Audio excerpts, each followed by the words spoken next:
I thought marrying Danni was the start of my dream life. Just 2 hours into our honeymoon cruise, everything shattered. I discovered Danni's infidelity, hidden affairs, and her true intentions. My best friend was in on it too. Betrayal cut deep. But my resolve was deeper. I decided that if she wanted a war, she'd get one. The luxury cruise became a battleground. Revenge was no longer a choice. It was my destiny. As I stared at the endless ocean, I vowed to make them pay. This is my story. Watch and see how I turned betrayal into retribution. As I drove into the long-term parking area near the dock, my thoughts drifted. Why was I going on a cruise? I didn't like boats. Well, maybe it wasn't hate, but I definitely didn't enjoy them. We kind of have a deal, me and boats. I'll be honest, I'm really scared of being out in the ocean. No matter how big the boat is, it frightens me. Honestly, I'd rather be on a small boat. It seems like you have a better chance of staying safe in a smaller boat. If you're going to end up in the water anyway, it makes sense to be closer to it. Maybe all the scary boat movies had something to do with it. Have you noticed that every movie about a boat usually starts or ends with it sinking? Think about it. The Poseidon Adventure, Gilligan's Island, and especially Titanic. In every single one, the boat sinks. And here I was, on what should have been the happiest day of my life. I just married the girl of my dreams. We were only 2 hours into our marriage, and now I was about to get on a huge boat. The thought made me nervous. The loud engine of my Mustang was the only thing calming me down. When I looked out of the parking garage, all I saw was the boat. Wow, that thing was enormous. I had read about it since we booked our honeymoon. The numbers didn't really show how big it was. This was like a floating city. I knew it would be big, but this was huge. When you read that it is 1,181 feet long, you might think, okay, that's long. But let's put it into something real. This boat is almost as long as 4 football fields lined up. It's close to 1/4 of a mile long. So this boat is probably longer than the street you live on. It weighs about 225,000 tons. That's around 450 million pounds. I can't even wrap my mind around that. Just imagine someone dropping this boat on your foot. Ouch! I don't think even the Hulk could lift it without hurting himself. This boat stands 272 feet tall at its highest point. If you jumped off during a storm, wearing a life jacket or not, you'd be in serious trouble hitting the water at that speed. I really did not want to get on this boat. I felt like my life would change forever. So why was I doing this? I was doing it for the same reason all guys do things. Yep, it's about a woman. In my case, it's Danielle Mason, or Danni. She's my ex-fiancée and now my wife. Danni is beautiful, no doubt about it. She's tall, has long blonde hair, and big green eyes. I fell for her hard the moment I met her when she worked as a secretary for one of my friends. By the way, my name is Caleb Storm, and honestly, it's not my fault. My mother was very religious. I'm sad to say she passed away when I was very young. I never got to know her at all. Part of me thinks that might have been for the best because I quickly lost interest in church. My dad and both sets of grandparents could never persuade me to go. Now, back to today. Danni and I grabbed our bags from the taxi that took us from the hotel. We sneaked out during our wedding party. There was no way all those bags would fit in my Mustang's trunk. Mine would fit because I usually pack lightly, but Danni packed a whole makeup store into her bags. She took out her phone and sent a text to her best friend, Emma, who was also joining us on the cruise. And yes, I paid for Emma's ticket too. Danni and Emma had been roommates. Emma had just broken up with her boyfriend, which made things tough for her. Danni thought it would be nice for Emma to join us and have one last fun time together. Danni seemed to think they would stop being friends after this trip. I didn't really get that idea.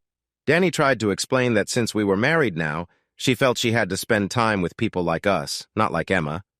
Oh, I forgot to mention I have some money. Well, my family does.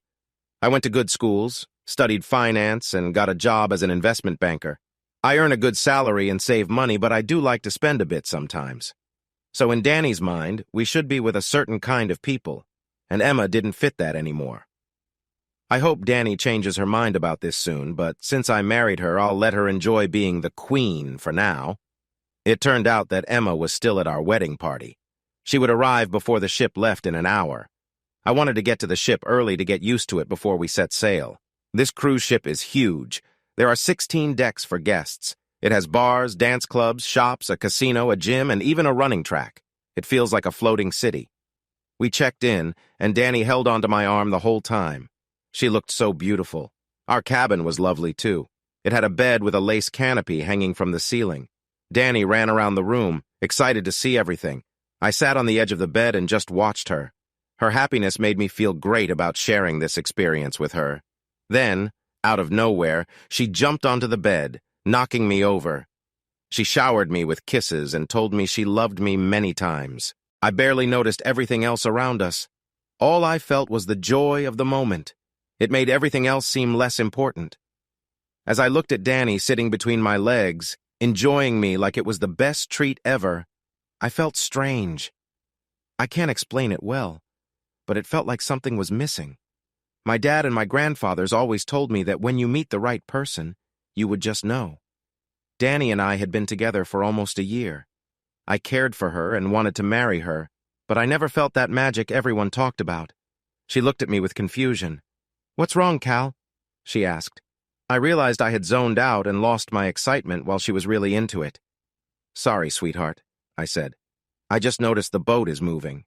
"Oh no," she said. "I need to text Emma to see if she got on board. I wanted to take some pictures of us leaving the dock. Look what you did. You brought me down here to distract me." Danni," I said. "We haven't done anything yet. But just wait until you see what I have planned for later," she grinned. "And what we'll do together for a long time. But right now, I need to see the deck. This is my first time on a ship. I'm so excited." In a hurry, she put on her clothes and grabbed her camera. "Come on, honey," she said. I pulled up my pants and followed her. As we walked to the deck, my thoughts drifted again. I knew I liked Danni. She was very pretty and had all the things many guys find attractive. She had a nice figure, and while she hadn't always looked like this, it didn't bother me. She had told me she had surgery to enhance her looks. She was open about it, which I respected. Danni called it evening things out.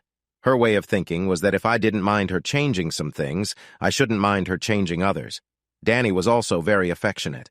I never had to convince her to spend time together. A little hint from me was all it took, and she was ready to go. It didn't seem to matter where we were. All my friends thought Danni was the most beautiful girl they had ever seen and warned me not to lose her. Like I said, I genuinely liked her. Maybe the idea of true love was just a story. I had been in other relationships before and never felt anything special, but I liked Danni more than anyone else I had dated. So I followed her out to the main deck. We found a spot at the railing and watched as the land slowly faded away. I was fine as long as I didn't look down. It was incredibly high up. There was a lot of water all around me. It made me feel a bit queasy. I was just starting to feel better when I noticed Danni was talking to me. She wanted me to take her picture by the railing. She gave me the camera, and I tried to get her in focus. Just as I was ready, someone waved their hand in front of the camera. I tried to focus again, but then someone bumped into me. I turned to see Emma, Danni's best friend, smiling at me. "Hey, sailor, how about you and I go back to my cabin?" she said playfully. "Oh my gosh," she said loudly. "You're married. Please don't tell me you're married to that old lady by the railing." "I'm afraid so," I chuckled. Danni walked over to us. The two of them started chatting, and I felt like I wasn't needed anymore. "Hey," Emma said suddenly, "aren't you two supposed to stay in your cabin and enjoy your first few days of the cruise? How are you going to start a family if you don't practice?" "I was thinking the same thing," I replied. "But Danni wanted to come out here because it's her first time on a ship." "Hey," Danni said, "we have the whole cruise and life ahead of us. I'm looking forward to being with him tonight, but right now I'm just excited. Everything feels new. I'm married and on a ship. It's all an adventure for me. Besides, Cal has already done everything with me many times." Thanks for sharing, Danni," Emma said. "And Cal, thanks for letting me join you two. It was kind of you to include someone you don't know well." "Anytime," I said. "You're like family, Emma. You're Danni's best friend." It was a bit odd how much Emma seemed to enjoy the trip compared to Danni. Maybe Danni and I were used to being together, and she thought trips like this were just a normal part of our lives because of our wealth. "Danni and I are going to explore the ship a bit," said Emma. "Maybe we'll do some shopping." She looked at me. "I know you want to check out the gym and the running track." She leaned in and kissed me on the lips. "Remember," she said firmly, You can look at other girls, but don't touch. Don't lift any weights or run. I want all your energy for me tonight, understood? I smiled and nodded. Seriously, Cal, she said, it isn't too early for us to think about starting a family. The sooner the better, as far as I'm concerned. The only reason I can think of that I won't be pregnant by this time next year is that I will have already had our first child, and will be trying for another one. She kissed me again and playfully pulled me closer so that I could feel her against me. That's what I wanted to feel, she smiled. Make sure you're ready for me. Then she and Emma walked away, swinging their hips. I went back to our cabin. Being on the deck and seeing all that water didn't help my mood. I took the map of the ship that we had received and looked for the gym. I wanted to check it out and see what exercise machines and weights they had. I wasn't a bodybuilder or anything like that. At 5 9 inches and 170 pounds, I was on the smaller side. But I had played sports and exercised all my life. Working out regularly helped me relieve the stress from my demanding job. After visiting the gym, I looked at the map and found out that the running track was on one of the upper decks. I thought this was strange. I should mention that besides my fear of boats, I'm also scared of heights. It seemed silly to me to have the track on a higher deck. If it were on a lower deck, there would be more space and it would feel safer. I tried to explain this to a crew member who helped me find the track, but he just laughed. Most people on the ship want to relax and have fun, he said. The main decks are busy at all times. If we had the track there, it would be hard to run with so many people around, so we keep it on the upper deck to make it safer and give you more room. It did make sense. If you're not comfortable up there, you can always run on one of the treadmills in the gym, he suggested. Besides, not many people actually use the track. Some may jog a lap or two if they feel they've eaten too much, but a lot of them take a break from their exercise routine while they're here. His happy smile and belief in what he was saying made me feel like he thought I would probably do the same. He didn't know how important running was to me. For the next hour or so, I practiced walking around the ship, trying not to feel sick every time I looked over the railing. After a while, I was able to walk right up to the rail and even look down at the rushing water near the back and sides of the ship. You could barely feel the ship moving through the water. It was almost like we were still docking. I walked from one end of the ship to the other, trying to get used to the movement. It was a lovely evening as the sun began to set. All around me there were cheerful people enjoying their time on the ship. People of different ages and backgrounds were there. Families and individuals all enjoyed a break from their daily lives. The one thing we shared was that we were all on vacation. I found myself watching others and listening in on their talks. It reminded me of my time at work. I would try to hear about my clients' problems. If they shared issues that could affect their ability to pay back their loans, it helped me. There were times when I left clients in my waiting room, listening to them discussing their plans.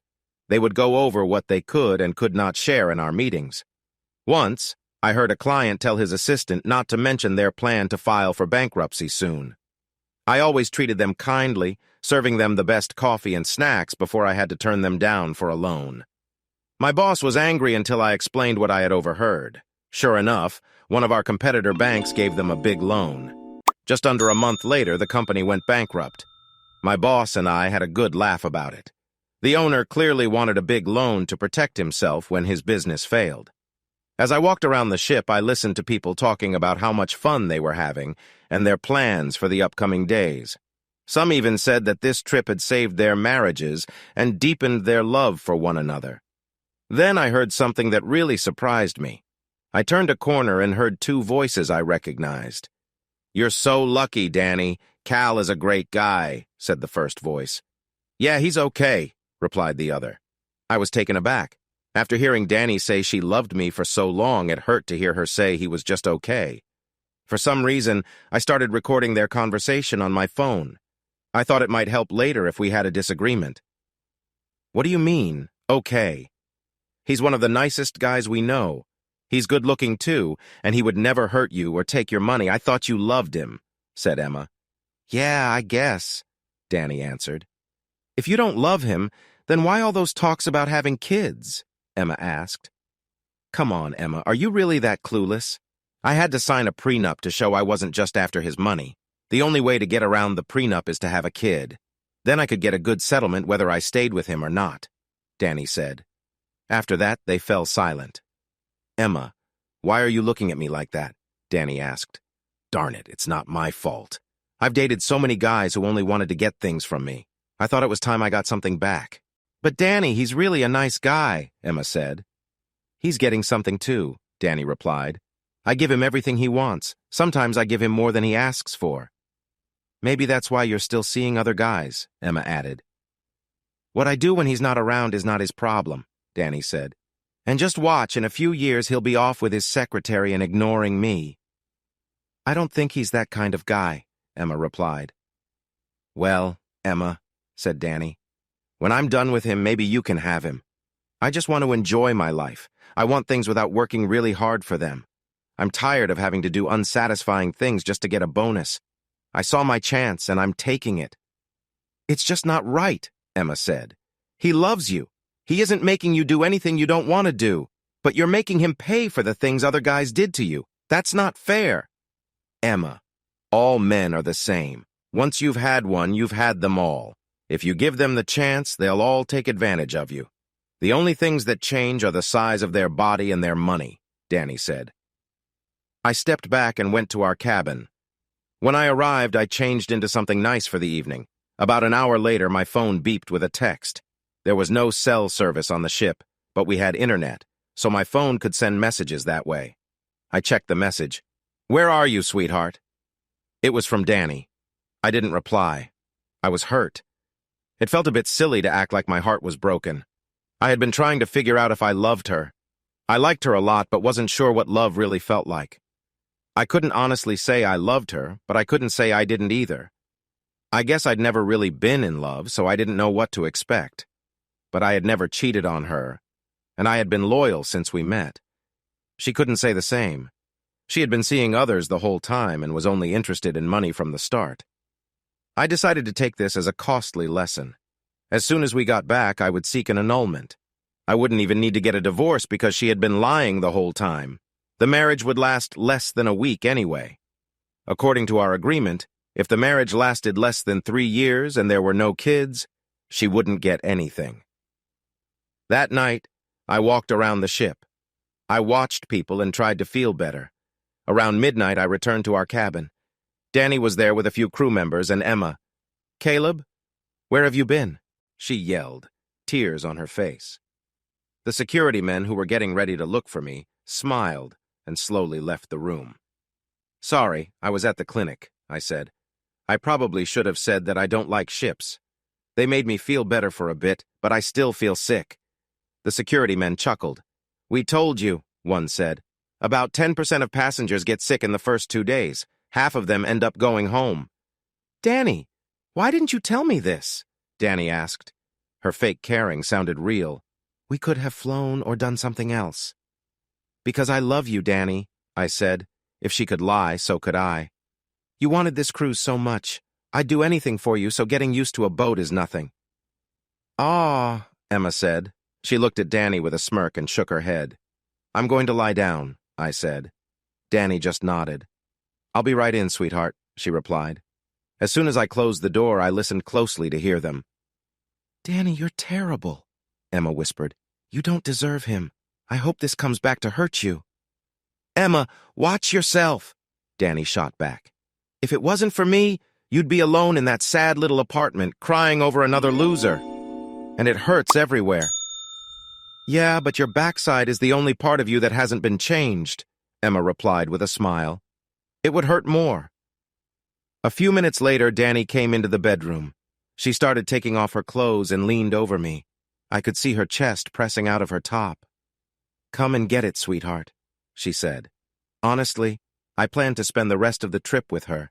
I didn't just mean being gentle or loving. I meant I wanted her completely. I was going to explore every part of her and do everything I could think of during this trip. That was her way of paying me back for the journey.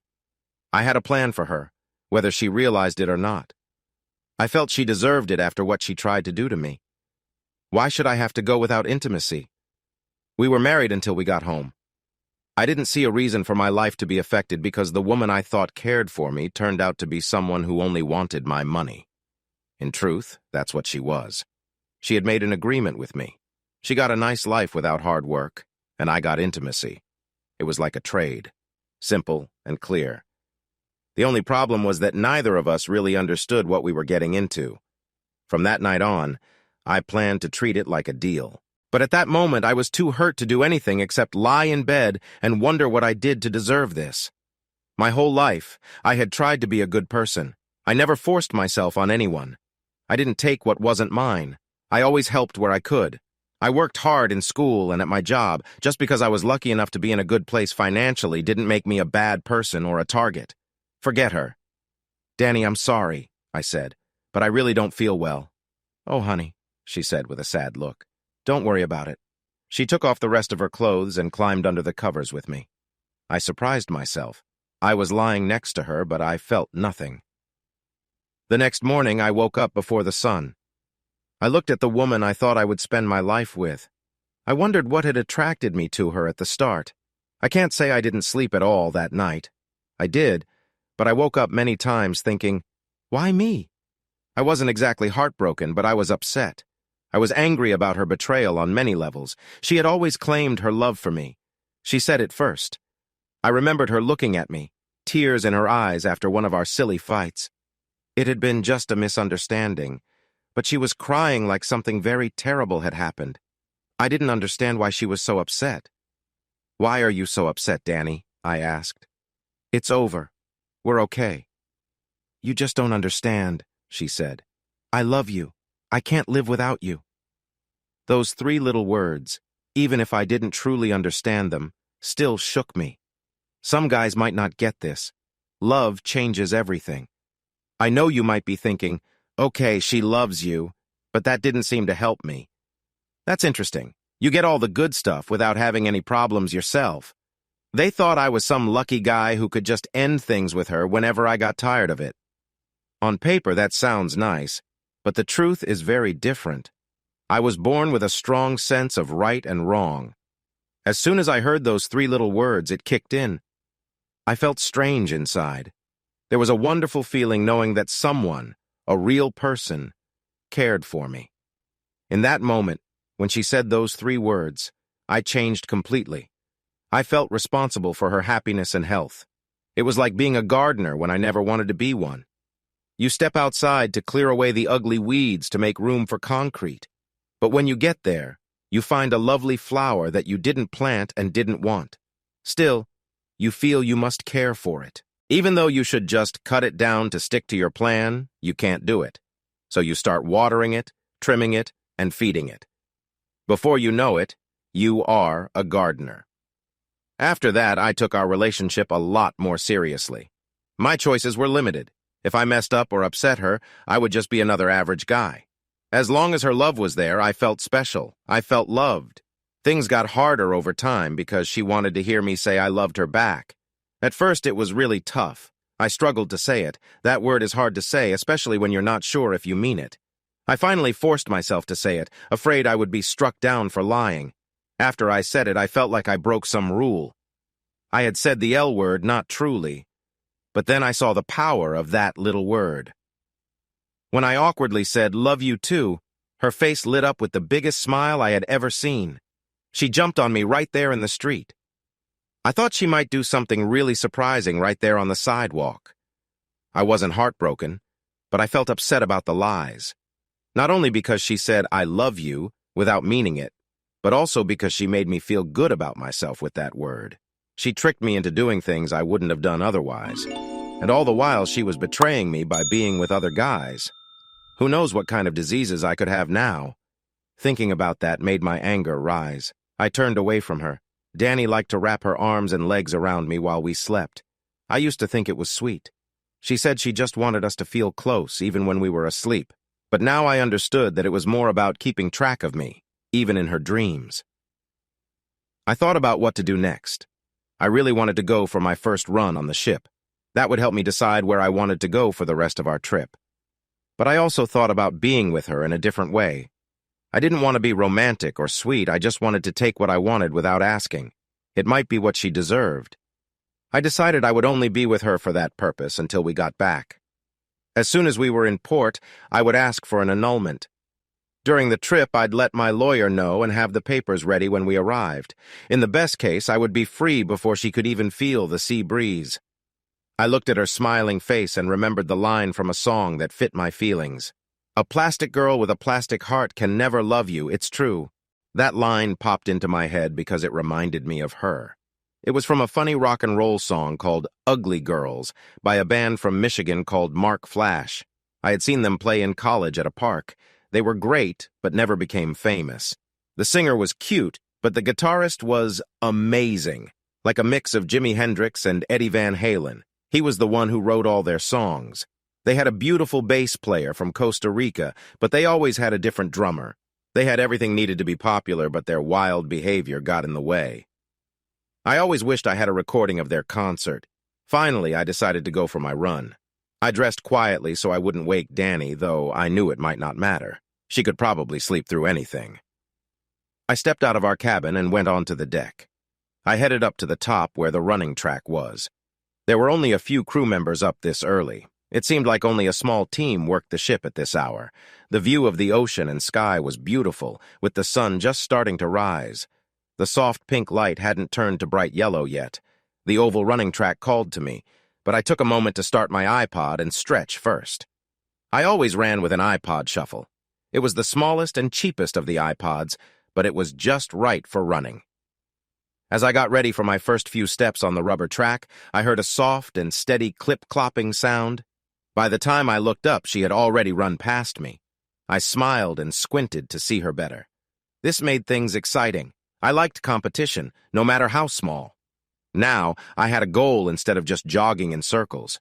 I started running slowly to get used to the surface. It felt different from pavement or dirt.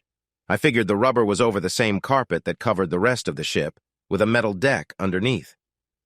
During the first few yards, I watched her and measured my speed based on how far apart we were. I ran easily at first, but noticed I wasn't closing the gap, so I picked up the pace a bit. I still wasn't going as fast as I could, but I was getting closer. As I approached her, I could see her features, at least from behind. The first thing I noticed was how small she was. She couldn't have been more than 5 feet tall. She had short, pixie-like hair. Her legs were curvy and fit perfectly with her body. It was surprising. I had thought Danni had nice legs, but now I realized hers were just thin. It's funny how many men admire long, thin legs like those of fashion models.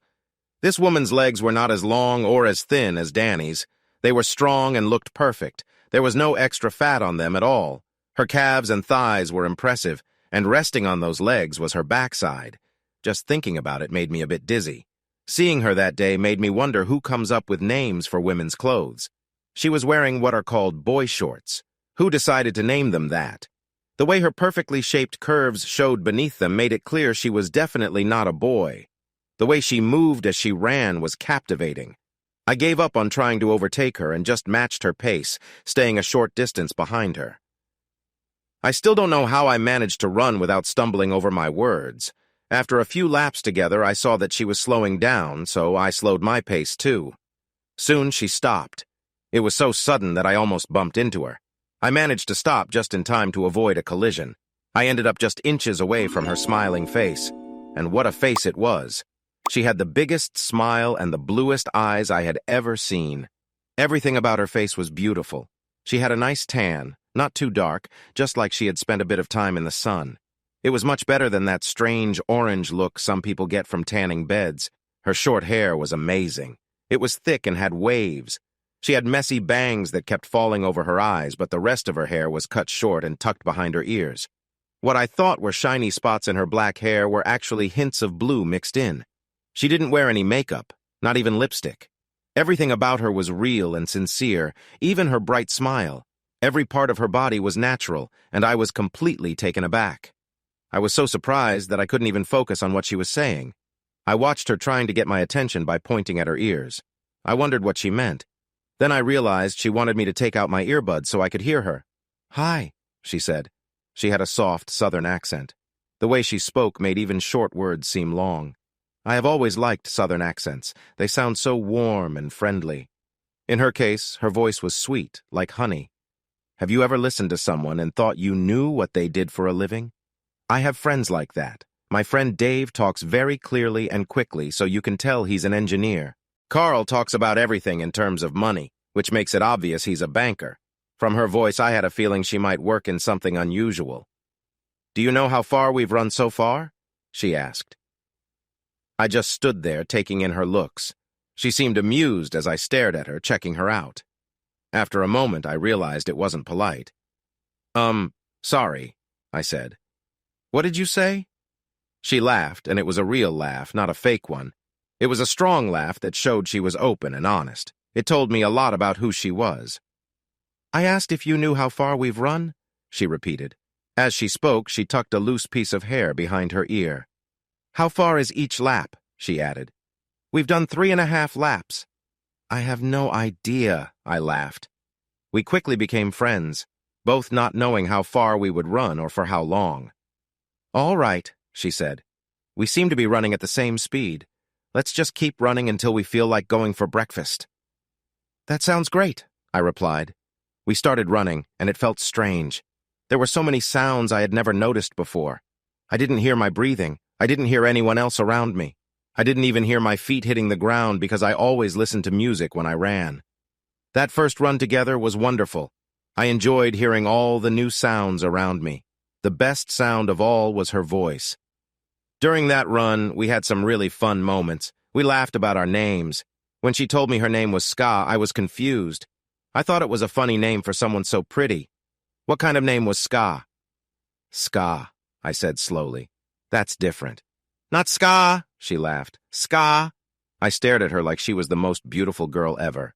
"S-K-W-A," she said. "Ska." Suddenly I got it. "Oh, Sky," I laughed. "It must be a southern thing." "What's your name, funny guy?" she asked. "Caleb, but everyone calls me Cal," I said. "Caleb?" she teased. The way she said it made it sound funny. "That's a southern name. Wasn't there a guy named Caleb in that movie Deliverance? And I bet from the sound of your voice you're from California. So you go with Cal." Even the way she said Cal stretched it out like a long word. I had no idea how far we ran that morning or how long we were out. I just know I had a great time. I forgot about all the troubles in my life. We got to breakfast right as they were bringing out fresh food. We sat at a small table and talked about anything that popped into our heads. "Oh," she said suddenly. "You almost made me miss my class. Will I see you on the track tomorrow?" "Count on it, Ska," I laughed. "Okay, Kayal," she said. As she was leaving, she gently touched my face, brushing my ear with her hand. It was amazing. I had never felt anything like that before. It felt like there was a spark between us. The touch seemed casual, but it felt more special than any kiss I'd ever had. I felt more closeness from her touch than from anything I had felt before. After she left, I sat for a minute and held my cheek where she had touched me. I got why those girls on TV acted like they were floating after getting a kiss from their crush. I'll never wash my face again, I thought. I went back to our cabin and found Danni doing her makeup. Her hair was in curlers and her big makeup case was open, filled with all sorts of products. I couldn't believe how much time she spent to make her face look normal. All her makeup was made to look like she wasn't wearing any.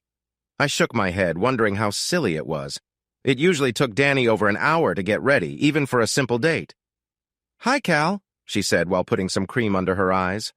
"Hi," I replied. "I'm glad you're feeling better," she said. "Give me 20 minutes and I'll be ready to go to breakfast. I have to go shopping. It's an emergency." "Danni, I already had breakfast," I said. "What kind of emergency needs shopping?" "We got an invite to have dinner with the captain tonight," she said excitedly.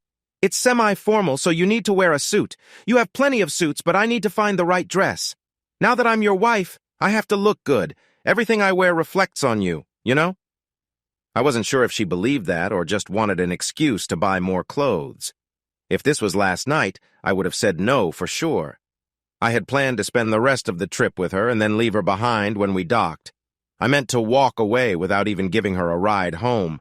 But after this morning, things felt different. Meeting Sky showed me that there are still good people out there. I just needed to find one. "Okay, whatever you say, honey," I said. "You can go check out the gym," she said. "But don't tire yourself out too much. We still have things to take care of." I had some things to take care of, too. There was a knock at the door and Emma came in. "Are you two decent?" she asked.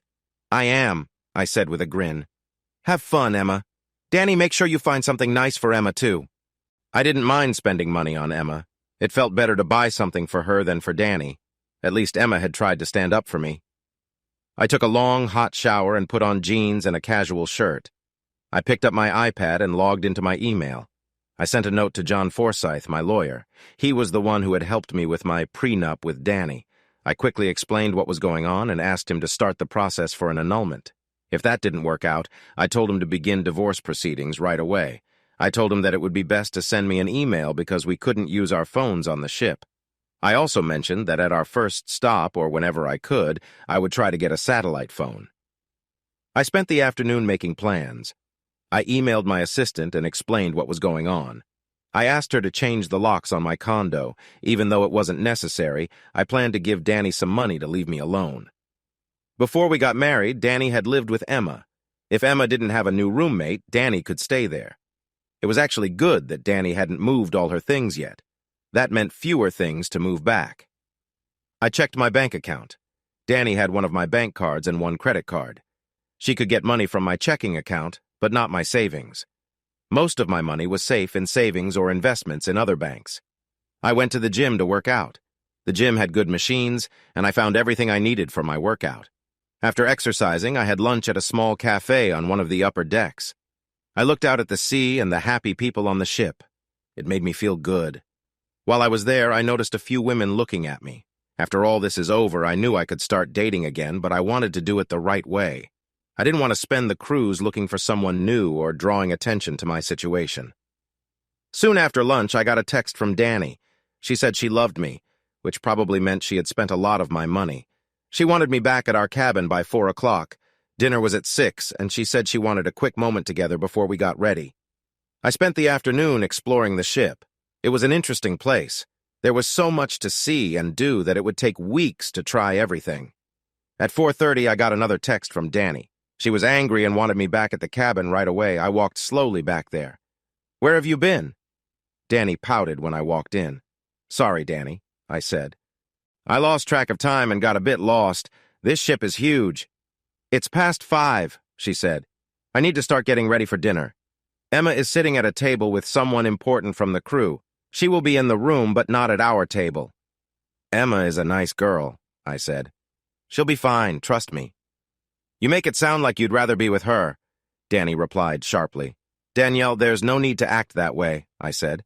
I hardly know Emma. You are the one I married. Just under an hour later, we were taken into the main dining room and introduced to the captain and the people sitting with him. Danni wore a lovely light yellow dress that caught everyone's attention when we entered the room. Every man turned to look at her. The dress was cut quite low in the front, showing off a lot of her chest. She added some shiny gold jewelry, and her shoes matched perfectly. Most of the men at our table couldn't take their eyes off her, and she noticed. The other couples with us included young newlyweds and older retired folks who had been married longer than I had been alive. Everyone at the table was friendly, and we had a lively chat throughout dinner. During the meal, I saw a man at another table staring at Danni. He was sitting with 2 friends and wore an expensive suit. I recognized the suit because I had one just like it that I wore for important deals. I wondered what kind of deal he was working on that night. After dinner, it was time to dance. I stood up and danced with Danni. She seemed very happy about the cruise, our honeymoon, and dinner, but she was still a bit annoyed with me for being late. When we returned to our table, I noticed an older woman tapping her foot to the music. Her husband walked with a cane and had a noticeable limp. I politely asked him if I could have the honor of dancing with his wife. He smiled and nodded. I danced with a woman named Sally McBride. Her name sounded familiar, but I couldn't remember why. When I sat back down, I realized Danni was missing. I looked around and saw her on the dance floor with the man in the suit. He had his arms around her, pulling her very close, and she was okay with it. It felt like she was trying to get back at me for being late, and it made me uncomfortable. I watched for a bit and then decided to go get her before it went too far. I saw the man reach down and grab her in a way that made me angry. Danni didn't stop him. The man looked back at me, smirking as if he knew what he was doing. It was the kind of smile you give someone when you're trying to provoke them. Just as I was about to reach them, his friends got in my way. "Back off, buddy," one of them said, pushing his hand against my chest to hold me back. "Get your hand off me," I said calmly. His friend stepped closer, so I grabbed the hand on my chest and turned it downwards, using my other hand to forcefully bend his arm. The loud crack echoed in the room, and his high-pitched scream was even louder. I lifted my knee and stomped down on the man's foot as hard as I could. He reached for his foot in surprise, so I quickly brought my knee up to hit his chin. He was out cold, just like that. The man in the suit turned to me, his face showing shock and fear. He knew I would come after him, and he started to back away. Danni stood next to him, her eyes wide in surprise.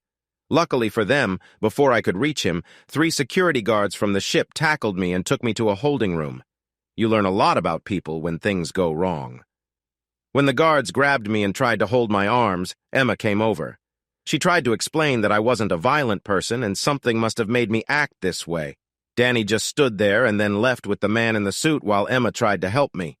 The people at my table also tried to speak up for me, but it didn't matter. 10 minutes later, I found myself in a small room with a locked door. It had just a table, a chair, and a bed. About half an hour later, a guard came into the room and said, "You have a visitor." He watched me closely as if he thought I might try something. I was ready to be really mad at Danni. But when the door opened, I was surprised. It wasn't her. It was Emma. "Are you okay?" she asked. I nodded. "I tried to tell them this is a mistake, but they aren't listening." "You hurt those 2 men pretty badly," she said. "I saw how Danni was acting. I don't know why she does things like that sometimes." "Don't worry about it," I replied. "As soon as I find her, I'll let her know where you are so she can see you," she said. "Emma, don't bother," I said. "I don't want to see her." "You don't really mean that," she said. "You're just angry right now." I didn't say anything back. I liked Emma, but I didn't think telling her what I knew about Danni would help. "Do you want me to bring you anything?" she asked. "I'd love my iPad," I said. "And if you could bring the charger too, that would be great. The iPad is on the table next to our bed, and the charger is plugged into the wall." I sat on the bed, wondering how I ended up in this situation. I didn't really care about Danni anymore. Yesterday had ended our marriage. I was already having my lawyer look into an annulment. I guess it was pride. Seeing some guy touch my wife in front of everyone made me want to respond, even if I couldn't stand her. Soon, Emma came back with my iPad. The guard let her in again. "I'm not sure I'm allowed to give this to you," he said. "So if it comes up, please don't say I did." I nodded and noticed he was looking at Emma a lot. "How did you learn to fight like that?" he asked. "I've been studying different types of martial arts since I was young," I told him. He nodded and went back into the other room. I lay down on the small, hard bed and tried to sleep. I figured Danni would come see me when she felt like it so they could wake me up, but she didn't come that night. I woke up in the middle of the night. My watch said it was 4 a.m. Usually, I would be getting ready to run in about 2 hours. Thinking about running made me think of Sky. I knocked on the door to my room and heard a bored voice. "It's open," he said. I opened the door and saw another security guard. "I need to ask you something," I said. "Through that door," he replied. I looked confused. "The bathroom is through that door," he added. Thanks. But that's not it," I told him. "I need to send a message to someone." "Look, I was there," he said. "I saw the video. Those guys were trying to stop you from running to your wife to keep her from causing a scene. Most of my buddies are on your side. We just stopped you because A, it's our job, and B, we didn't want you to hurt that guy. I hate to tell you this, but he spent most of the night at some clubs with your wife. They both got really drunk." "Could you send my message for me?" I asked. He nodded, and I quickly wrote a short note for Sky. I told her I really didn't mean to miss our run, but I couldn't make it. The guard promised he would take it. I just had to tell him which cabin she was in. I explained that I didn't know, but that if he went to the running track at 6 a.m., he would find her. Then I went back to sleep. A few hours later, someone knocked on my door. It was the first guard again. He looked in and said I had a visitor. "Is it—" I started. "It's not the woman from last night," he said. "Tell her I don't want to see her," I said. He nodded and went back out. A few minutes later, he returned. "She says she doesn't care," he said. Before he could say anything else, Sky squeezed past him and into the room. "Why don't you want to see me?" she asked. I didn't do anything wrong. Sorry, Sky, I said. I thought you were someone else. I shrugged, and the guard left. So who did you think I was? She asked. It's strange not wanting to see someone when you're stuck in here. I just looked at her and shrugged my shoulders. Oh, her, she said. I guess I get it. Can you really? I asked playfully. Seeing her really lifted my spirits. Shouldn't you be up on deck running? I asked. I decided to take the day off. She smiled. I have a friend who needs me. Really? I replied. Who? You silly, she laughed. So what are we going to do this early in the morning before breakfast? Everyone on the ship is talking about you. Even the crew are talking about it. Most people feel you got a bad deal. The rest are scared of you. Why would anyone be scared of me? I wondered. Well, you put two big guys in the hospital faster than a cat can wash itself. It happened so quickly that even the security team, who are trained for this, didn't see it coming. The guy whose arm you broke had to be flown to a specialist. The doctor on the ship couldn't help him. You broke his arm at the elbow. He might never fully use his arm again. The other guy is hurt bad too. They had to wire his jaw shut so it can heal. You also broke 3 bones in the top of his foot. She shook her head and smiled. I wasn't sure if she found violence interesting or if she was just trying to hide her worry. And everyone on the ship is really upset with your wife. She was out having fun with that jerk all night. Most passengers want nothing to do with either of them. I feel the same way, so if she comes to see you, I'll leave and come back later. You won't have to leave, I said. I won't be seeing her. Oh, you're just mad at her right now, said Sky. Come on, you two are newlyweds. Things happen on a honeymoon. It's a time when two people get used to being together forever. Living together instead of just dating takes time. Sky, my marriage was over before this happened, I said. For days now, I've been thinking about our relationship, and I realized something was missing. I've heard so much about how amazing love is, but I just haven't felt it. Sure, Danielle is attractive in a way many guys like, but I don't feel a deep connection with her. You must be wondering why I married her. Sky crossed her arms and nodded, but didn't say anything. Honestly, it was a mistake. The timing was awful. It was fate or luck or whatever you want to call it.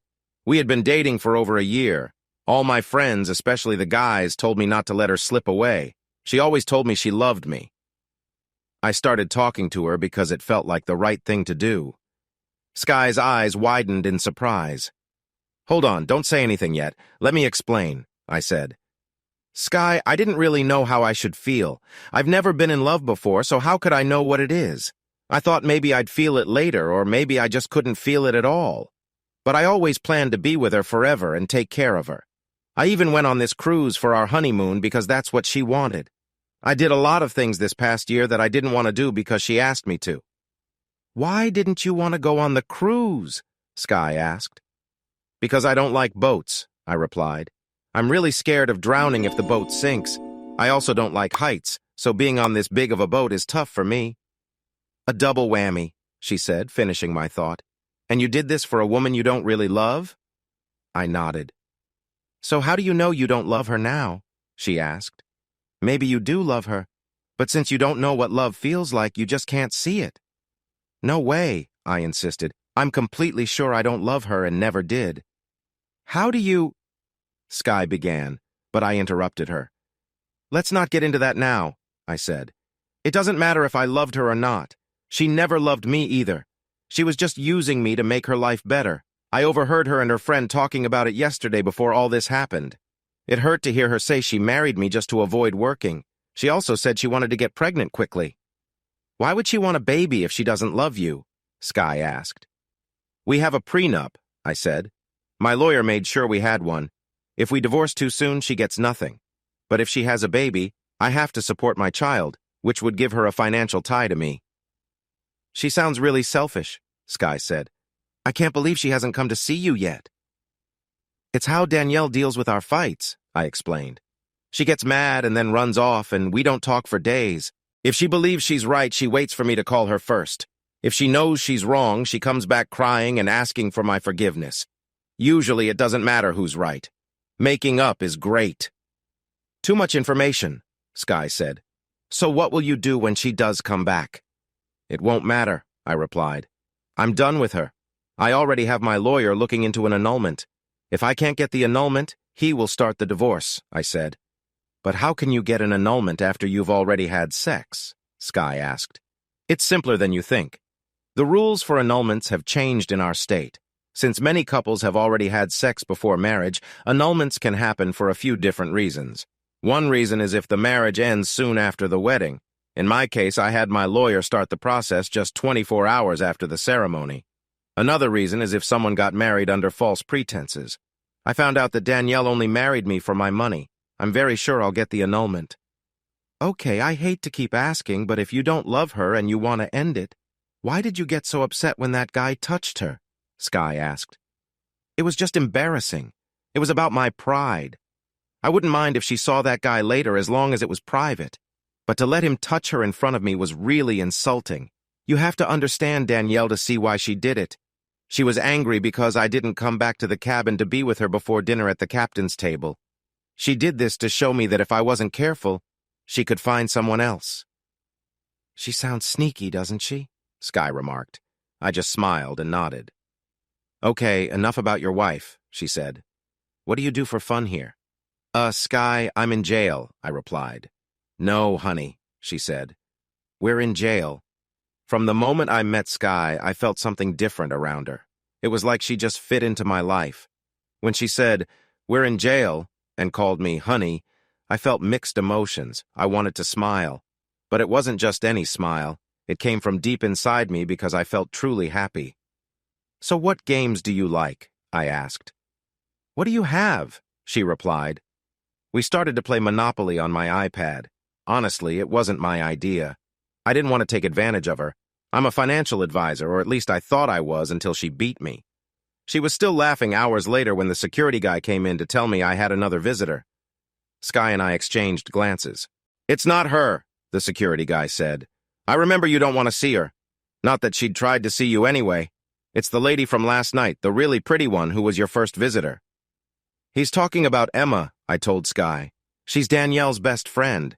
She's the one I overheard Danielle telling everything to. She's a nice person. Do you think she's here because of your wife? Asked Sky. I can go get us some breakfast while you talk to her. I nodded, and the security guard let Emma into the room. She and Sky exchanged curious looks as they passed each other.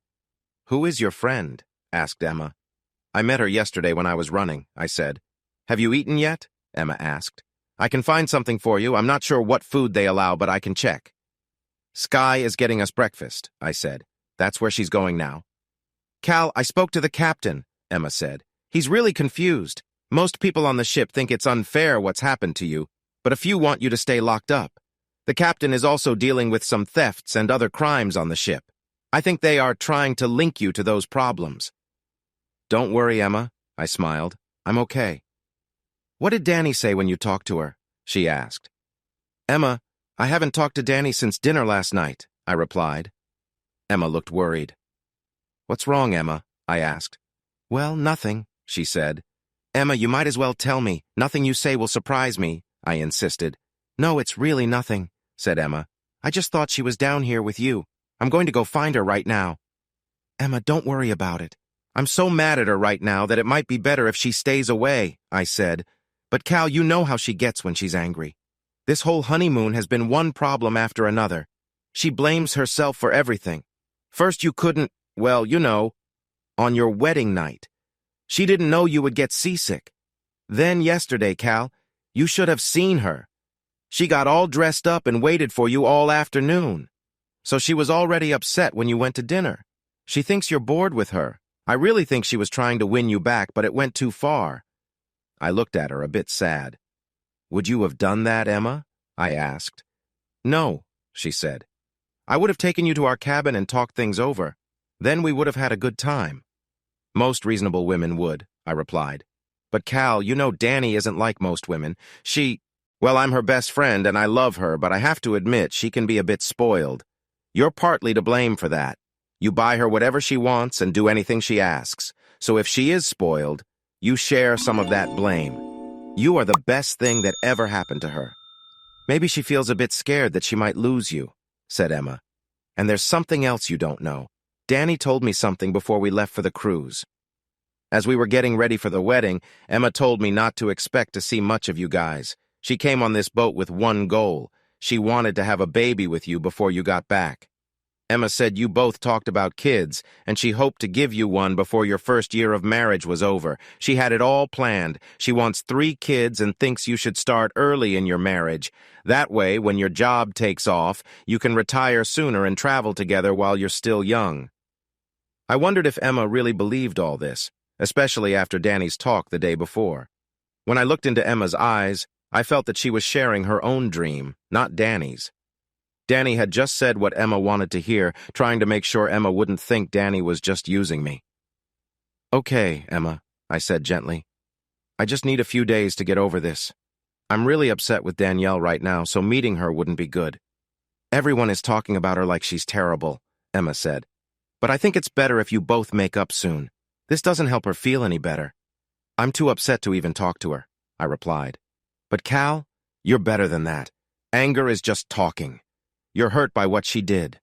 Trust me, I've been hurt too. I understand how you feel. Remember, I'm here on this cruise with both of you. But in the end, your situation is better than mine. You still have the chance to be with her." "I'll keep that in mind," I said. "Emma, go enjoy yourself. If you need money or anything, just ask. Someone should have fun here. And that security guy really likes you." Emma's eyes widened. Before she could respond, Sky knocked on the door and rolled in a tray of food. "I'll come back and talk to you later," Emma said with a smile. I noticed she glanced at Sky again and shook her head. "Okay, I caught the end of that," said Sky as she set out our breakfast. "Tim," she called loudly. He peeked in the door. "We need another chair." She finished arranging everything on the small table. A moment later, Tim returned with another folding chair. She smiled at him as he placed it down and stepped back to admire her setup. "All right, let's eat," she said. As I began to eat my toast, Sky started talking. "Emma seems really worried about you and your wife," she said. "It shows that even someone with a bad reputation like your wife can have supporters." "I wish you wouldn't say that," I replied. "Okay, I'm sorry for calling her that," she said. "In the past, the worst thing you could think of was someone stealing your horse." "Not just the horse thief part," I replied. "You keep calling her my wife." "Ooh, someone is feeling hurt," said Sky. "I know exactly how you feel. Believe me, I've been there." "Honestly, I wish people would stop saying that," I said. "Sweetheart, love is something everyone knows about," she said. "Most of us can understand your pain because we've all loved someone and had it end. Right now, you might feel like you're the only one going through this, but trust me, you're not alone." "Cal, why do you think I'm on this cruise?" she asked. "Maybe you wanted a vacation," I answered. "Cal, this isn't a cruise for singles. If you've looked around, there are not many single folks here. This is a cruise for couples on their honeymoons and for cuddling." I paused to think. She was right. I only knew a few people here alone. Emma was one of them. The rude guy and his friends were also alone, and there were some couples where one partner had passed away. They were here alone to either not waste money or find some peace after losing their loved ones. "This was supposed to be my honeymoon, too," she said. "My parents threw a party for my 20th birthday. That was 4 years ago, if you're counting. Marcus Clark was at that party. From the moment he came in, I couldn't see anyone else. We dated for the next 4 years. He became my whole world. Everything we did was because he wanted it. Every dollar I earned was for us. I thought about moving to a bigger city to start fresh, but Marcus wanted to stay. He had his friends there and kept saying things like, 'After we get married, we need to be in a nice place for our kids.' Every time that jerk said something like that, I felt all warm and fuzzy inside. Sadly, I didn't see how selfish he was until the day before our wedding. There were 3 things that mattered to Marcus: girls, beer, and his car. I came in 4th place probably because I bought all the beer, helped with his dates, and paid for his car. I thought I was the only girl he cared about. I came home early from work to pick up my wedding dress. I wanted to see how it looked in the church. I worried about how the sparkly beads on it would show in pictures. I didn't want my wedding photos to be ruined by shine from my dress." She looked at me as if that was supposed to change anything for me. I didn't really get how women think about things like that, so I just nodded, wanting her to continue the story. Anyway, I heard him even before I reached our bedroom. He was wheezing and gasping for air, like a little engine trying to climb a hill. Then I caught some of the words he was saying between breaths. He said, "Wow, Susie, you've got the best body in town." And my cousin Sue asked him, "Then why are you marrying Sky?" He told her that he ended up marrying me because he met me first. He thought she was better than me in every way. Maybe to him she is, but in reality, she's not. She has long hair and a bigger chest. She also doesn't care too much about who she spends time with. I might be a bit smaller in that area. I pretended to be surprised, and she chuckled. So I left the house really angry. The next day, the day we were supposed to get married, I went to find his car. That car was very special to him. It was a bright orange 2009 Dodge Charger, painted like the General Lee from the Dukes of Hazzard. I smashed every piece of glass on that car. I broke every window, every light, and every signal. I slashed his tires and hit his shiny rims with a hammer. I poured a whole bag of sugar in his gas tank and scratched up the paint. Finally, I got inside, and like a dog marking its spot, I ruined all of his leather seats. I just lifted my skirt and did it on every seat in the front and back. Even if they could fix the seats, that car would smell terrible after sitting in the hot sun with no windows. I left him a note saying since I paid for the car, I should have taken it. But it was in his name so Susie could keep paying for it if she got a job first. While he sat at the church with all our friends and family waiting for me, I left town. I didn't really know where to go. I had paid for a cruise, so I canceled his ticket. I lost some money for canceling at the last minute, but it was worth it. I used the money to make my trip longer, and here I am. I was surprised to hear what she had been through. "I'm not sure what I'll do when this trip is over," she smiled, "but I wanted you to know that I really understand what you're feeling." For the rest of breakfast, we didn't want to talk about anything too serious. We learned a lot about each other and realized we had many things in common. We both loved a mix of music, especially old hits from the 80s. That morning, we played a game we made up that was kind of like Trivial Pursuit, but different. We took turns naming bands from the 80s and 90s, both famous and not so well known. When one of us said a band, the other had to name one of their songs. If I couldn't name a song for her band, she got a point. If I could, then I got the point. If we weren't sure about the band or the song, we used my iPad to look it up online. By early afternoon, I was trying to win back the game she beat me at, Monopoly. We had a lot of fun challenges. One time, I named the band Lion. Sky mixed them up with White Lion and quickly said Wait as one of their songs. I told her she was wrong, and she wanted proof. We Googled it and found the band was real. We even watched the video for their song, Power Love. After that, we laughed so much that we forgot about playing and realized we were hungry. Before we could talk about lunch, my phone buzzed. It was a text from my bank telling me one of my checking accounts was empty. I could move money from savings or from another checking account. The first one was my household account, the one Danielle could use. I just smiled. If she was out of money, that wasn't my problem anymore. I did wonder how she spent $5,000 in just a few days, but that would be the last money she'd get from me, which felt like a good deal during a divorce. A few minutes later, Emma came back. "Do you want something for lunch?" she asked, looking surprised to see Sky still there. "We're good, but thanks," Sky said quickly. Then she smiled and said, "I have an idea." "Tim!" she called out. A few minutes later, Tim rushed in. It was hard to tell if he was coming fast because of Sky calling him or because Emma was there. They were both looking at each other and then quickly looking away. It was kind of sweet. "We're hungry," Sky said, cutting into their moment. "What do you want?" Tim asked. "I was thinking maybe you and Emma could go out for lunch and bring us back something," Sky suggested. Tim clearly liked that idea. Emma didn't seem upset about it either. After they talked about where to eat, they left without even closing the door. A short time later, Tim popped his head back in. "Cal," he said, "I asked earlier and the captain said it's okay for you to use the bathroom or take care of your needs. We're on a ship, so there's nowhere to run off to. Why don't you two go to lunch? Just stay away from the upper decks near the bridge, and you should be fine. If anyone asks, just say you went to take a shower." Then Emma and Tim left. Sky held out her hand, and we went to find something to eat. On our way, we ran into Tim and Emma. I asked Emma if she could stop by my cabin and bring me a few extra clothes. Emma said yes, but she thought I needed to talk to Danielle eventually. She said avoiding it wouldn't help. Emma looked at Sky with a curious expression, like she was trying to figure out where Sky fit into everything. I could understand that feeling well. Our minds keep working, even when we want a break. They try to sort everything into neat spots, even when we sleep. Right then, Emma was trying to figure out if Sky was a friend or not. We found a nice little restaurant at the back of the ship that had a great view. There were many things to see, like the zip line and the climbing wall. We were so busy watching each other that we didn't notice much else. After our lunch, we walked slowly back to the security room. It was empty. Tim was still with Emma, and the night shift man hadn't arrived yet. The other security workers were busy watching the ship. "I've had a lovely day," said Sky. But you want to explore the ship by yourself," I replied. "I get it. I'm thankful for the time you've spent with me. You've done more for me than my spouse ever did." "Sounds like you keep putting your foot in your mouth," she said with a smile.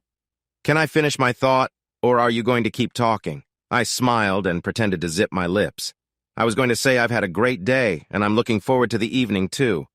"But I want to go to my cabin and change out of my running shorts," she continued.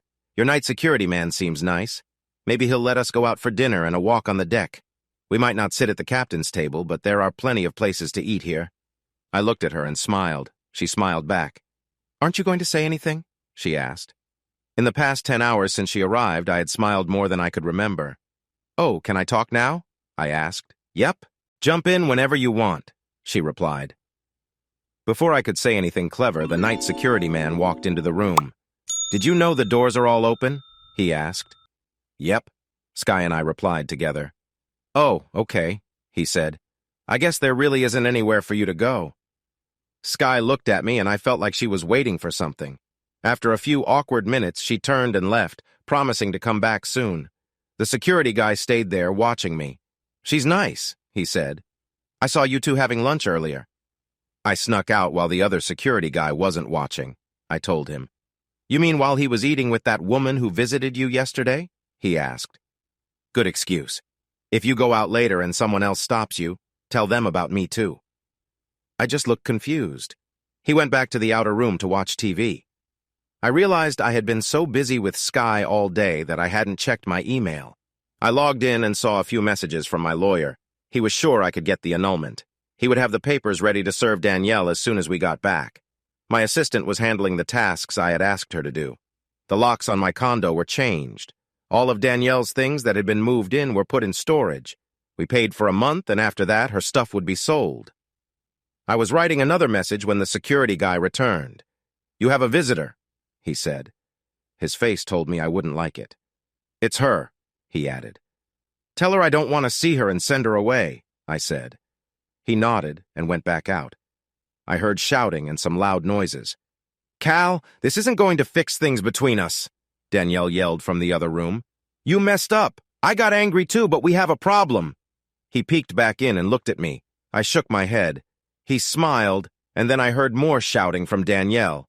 "I'm going to the captain," she shouted. "This is an emergency. I have the right to talk to my husband."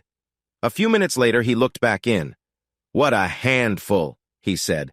"So what really happened between you two? When you got here, you were like a sweet newlywed couple." "Yes, I'd like to know too," said the captain, stepping in behind him. "Right now, we have more than one issue, and I think they all involve you." I quickly told them the short story of my relationship with Danielle. I shared what I had overheard between her and Emma, and explained what happened at dinner that made me react the way I did. The captain nodded at me. "We looked at the security videos and talked to many of the passengers you've been around," he said. "Most of them think I should let you go, but a few loud ones think you should stay locked up."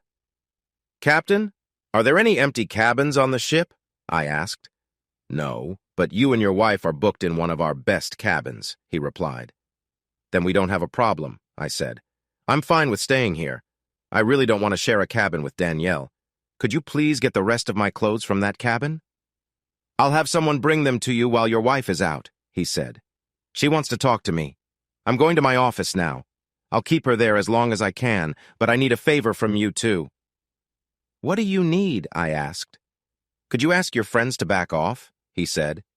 "Your lawyer got some help from his friends, and they talked to the director of the whole cruise line about you. Some important people like you, so I have to be careful." "I'll see what I can do," I said. About 10 minutes after the captain left, the security guard came back in. "Wow, I feel more like your receptionist," he joked. "You know the captain said you're free to go." "Well, it's sort of like that," I told him. "I just need to stay low-key to avoid upsetting the few people who think I'm dangerous." "You have another visitor," he said. "I think I should stay for this one." "I already told you I don't want to see her," I said. "It's not her," he said with a sly smile.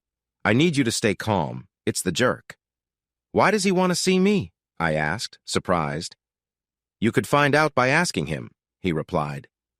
I nodded, and he let the man in. As soon as I saw the smug look on his face, I felt a strong urge to hit him. "We need to talk privately," he said to the security guard. "No, we don't," I shot back. "He's here for your safety, just in case I want to finish what your friend stopped me from doing last night." He looked scared and turned pale. "I don't know what you mean," he said, "and I don't have any friends on this ship. Are you talking about those two guys from last night? If so, I don't know them. I came to talk about a personal business deal. Your wife owes me money, and we need to discuss it." "I'm not interested in my wife's bills," I replied. "When she texted me earlier, I ignored it. And when she tried to see me today, I said no." "What's happening between you two is not my problem," I said. I took out my phone and pretended to show him a text. While I did, I snapped a picture of him. "You should talk to your wife," he replied. "I'll come back tomorrow at the same time. It's best to sort this out before it gets worse." Then, he walked out. I quickly sent the picture to my lawyer. I told him this was the guy Danielle went out with. I thought he might be important if I needed to get a divorce instead of just an annulment. Soon, a couple of crew members came in with my suitcases and other things. I packed my stuff into the small security room as best as I could. I picked out some clothes to wear for the evening and went to get ready. The bathroom I had been using was not good enough. It didn't have a tub or shower. I asked the security man to show me to a locker room that the crew used. I took a nice hot shower and got dressed. When I returned to the security room, Emma was waiting for me. "Cal, wow, you look nice," she said. "Thanks, Emma. How was your lunch?" She turned red right away. "Oh boy, Emma," I laughed. "You need to be careful, girl. You know sailors are known for things like this. Make him wait a bit before you give in." She blushed even more. "Cal, we're not here to talk about my love life," she said. "Danielle is in your cabin crying. None of this is turning out how she wanted, and she has a big problem. You might be the only one who can help her." "Then she's out of luck," I said. Emma noticed my suitcases all around. "Cal, I just brought you some clothes and underwear. Where did all this other stuff come from?" she asked. "Forget it. Can you please just talk to her?" "Why should I?" I replied. "She embarrassed me in front of everyone on the ship just 2 days after we got married. I ended up locked up while she was off spending my money with that guy she was with. And Emma, I know something." "You know what?" Emma asked. I thought about it and realized it was better not to let Emma or Danielle know I had overheard them. Danielle wasn't clueless. If she knew I wanted an annulment or divorce, she'd try to stop it. I preferred to have the papers ready as soon as she was back on land. "I know that Danielle didn't go back to our cabin the whole night," I said. "It wasn't her fault," Emma replied. "You really should go talk to her." "No, I really don't need to," I said. "If this is how she acts, I'm better off without her." Just then, Skye walked back in. "Where are our security people?" she asked with a smile. "Oh, they're around here somewhere," I replied. "We might need to let them go." "They let anyone in." Skye wore a white blouse with lace in the front. Her black leather skirt was very tight, showing off her shape. Her legs were bare, and she had on small, high-heeled boots. Her hair was styled with blue highlights that mixed nicely with her black hair. She looked really good. "So, your wife is back in your cabin feeling sad, and you're going out on a date?" Emma asked. "That works for me," I said. Emma looked surprised. "Emma, I spent last night in jail while she went out having fun. I'm not doing anything she didn't do first." "But Cal, you're a better person than she is," Emma replied. "Okay, Emma," I said. "I'm doing this for you, not for her. Tell her I'll see her after breakfast tomorrow." "Thanks, Cal," Emma said with a smile. She went to leave, but then looked back at Skye. "Emma," I called just before she reached the door. "Stay away from those sailors." She blushed again. So, you have a lot of stuff in here now, Sky said. You think? I answered. I have ways to get you to talk, she replied with a grin. But first, I'm so hungry. Let's get some food. If the security guys don't come back soon, I can go get it. I took her hand. Or we could just go ourselves, I suggested. I'm free. She glanced down at my pants. Not yet, she teased. But the night is still young. It turned out to be the best night of the cruise so far. In fact, it was the best night of my life. We stopped at a nicer restaurant than the ones we had been to before. Many people looked at us as we ate. Most smiled and gave me the thumbs up, but a few just stared from behind their menus. After dinner, we walked around the ship. I know it might sound silly, but when Sky held my hand, it felt amazing. Wow, I said. What is it now? She smirked. My timing is off, I said. No, it's more than that, she said. It feels like fate. We just fell into this. Think about it. I dated a jerk for 4 years and did all sorts of things for him. I even left him at the altar to come on this cruise and meet you. You dated a gold digger for 2 years just to marry her and come on this cruise to find me. I'm from Arkansas and you're from California. If it weren't for all these odd things, we would have never met. The rest of the night was perfect. We strolled along the decks and visited a few smaller, quieter clubs. For the first time, I understood what all the fuss was about. I felt closer to Sky than I ever had with anyone else. We spent the night in deck chairs, looking at the stars and sharing our hopes and dreams. When I walked her to her cabin, she turned and grabbed my arm. Then, she pulled me in for my first real kiss. Kissing Sky made everything else I'd done with anyone else seem pointless. This was much deeper than just touching lips. It felt electric, like everything I needed to feel alive in one moment. All I could think to say was, Jimi Hendrix. Huh? Said Sky. Wait, you told me you didn't like Jimi Hendrix? I don't anymore, I replied. He sings my theme song. Okay, what's your theme song? She laughed. Excuse me while I kiss this Sky, I said. That's not the song's name, she said. It's called P. I interrupted her with another kiss. This time it lasted longer and felt even better. I love that song, she said when we pulled away. I floated back to the security office. The guy at the desk looked up when I entered. You look like you had fun, he said. Oh yeah, I replied. I told my iPhone to wake me up at 5:45, then I went to sleep. The next morning I woke up feeling amazing. Even though I had less than 6 hours of sleep, I felt ready to face the world. My back was a bit stiff, though. The cot in the security office wasn't the best bed. I rummaged through my bags and found my running shoes, shorts, and a tank top. I ran out into the hallway and then back inside, realizing I forgot my socks and iPod. I jogged up a few decks until I reached the track. I looked around but couldn't see Sky. Then I remembered we'd slept less than 6 hours. Yesterday had been an emotional roller coaster. I started the day feeling my lowest. I was stuck in a security room while my wife was out with another guy. Plus, I had just found out that she only wanted me for money. However, by the end of the day, I felt like I was really in love for the first time. I felt like I could fly, but that didn't mean Sky felt the same. She was probably still asleep. I clipped my iPod to my shorts and put the earbuds in. Just as I was about to start running, I felt a tap on my shoulder. I turned around to see Sky's smiling face. Seeing her took my breath away. So, you weren't going to wait for me at all, huh? She asked with a grin. I didn't think you'd want to wake up this early, I said. I didn't, she answered. But, I really wanted to tell you, she mumbled. What? I asked. I didn't catch that last part. I was having a hard time looking at her. She was really pretty. The strange thing was that it was 6 in the morning and she already looked great. She had just gotten out of bed and thrown on some clothes, yet she looked amazing. My friend Danielle needed at least an hour to get ready. Sky was so easygoing. Can we just run? She asked. Nope, I smiled. What did you say? I can find ways to make you talk, you know. Like what? She asked. I raised my hands playfully toward her. I could tickle you until you tell me, I said. That would mean you have to catch me first, she replied. Are you saying I can't? I asked. Yep, she said. I get a 1-minute head start. You can't change direction and we swap iPods. You listen to my music and I listen to yours. Are you sure about this? I asked. I mean, listening to each other's music is a big deal. It's almost like dating. She laughed and held out her hand. I gave her my iPod Shuffle, and she gave me her iPod Nano. "I'll keep an eye on you to make sure you don't start early," she teased. "Wait a second," I said. "If I win, you tell me what you said. What do you get if you win?" "You have to kiss me like you did last night, and any time I ask you," she said. Then she took off running.